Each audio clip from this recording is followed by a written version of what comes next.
Today we're going to take a few kind of dense verses from the book of Leviticus and, with a little help from some ancient commentary, see how they unfold into this high-stakes human drama about failure, brotherhood, and ultimately faith.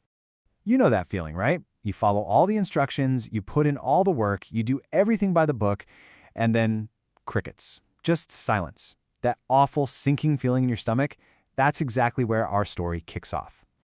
So we're dropping into a moment of huge anticipation.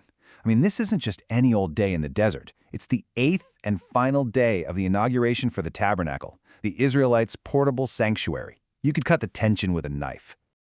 Okay, so to really get why this moment is so tense, we need a little backstory, and it comes from the amazing medieval commentator Rashi.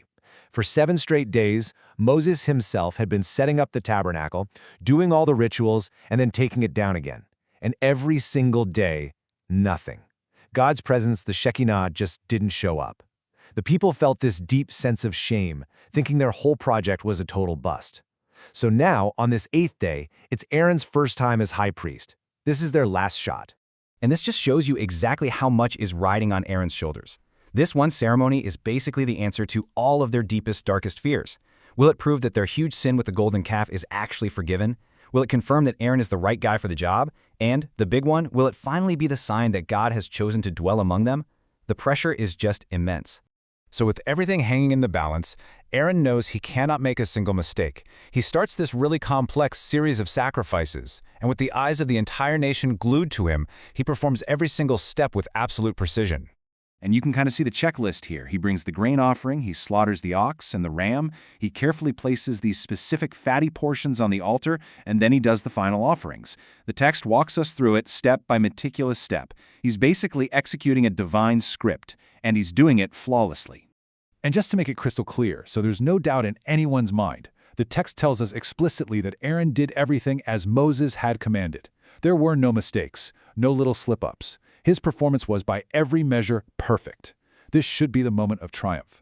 He's finished, he's done, every offering has been made, every ritual is complete, and now everyone is just waiting for the fire to fall from heaven, for God's glory to just fill the space.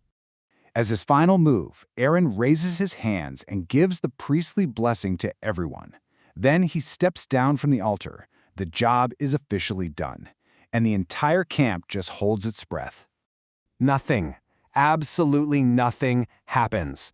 There's no fire from the sky, no brilliant light, no sign of divine approval, just a crushing, awkward, and frankly terrifying silence.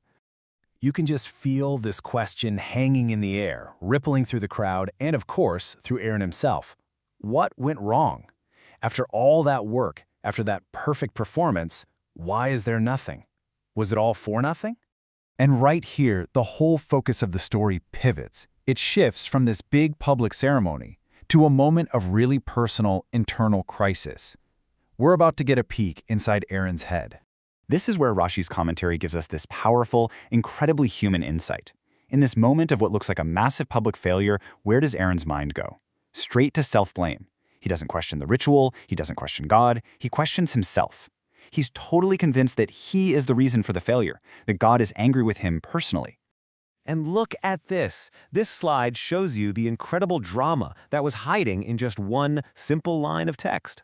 The Bible just says they went into the tent. But Rashi paints this whole scene for us. A totally distraught Aaron turns to his brother Moses and says, "I've been put to shame." And what does Moses do? He doesn't lecture him. He immediately goes into the tent with him to pray together for mercy. It's just this amazing act of brotherly empathy and support.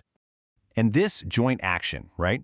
This shift from Aaron's solo performance to a shared communal prayer, well, that becomes the turning point of the entire story. It's only after they seek help together that the miracle finally happens. So when they come out of the tent, they aren't defeated. They're standing together, united, and they offer a brand new blessing to the people. It's not just Aaron's test anymore. It's a shared plea for acceptance from everyone. And this was their prayer. A really beautiful plea, not asking for some big spectacle, but for validation. A hope that God would accept and, establish the work they had all struggled so hard to complete. And in that moment, it happened. The presence of God finally appeared. The silence was broken. All that tension just released, and that divine acceptance was made visible for everyone to see. And this was the answer to everything. In one brilliant flash, Aaron's role as priest was confirmed. The nation's deep fear that their biggest sin was unforgivable was totally erased. And their whole project was validated. God was with them. So it leaves us with this really powerful question. Maybe this story is telling us that sometimes, even when we do everything right on our own, the real breakthrough only happens when we're vulnerable enough to admit our fear and ask for help. It turns a story about ancient ritual into this timeless lesson on the power of facing our silent moments of doubt, not alone, but together.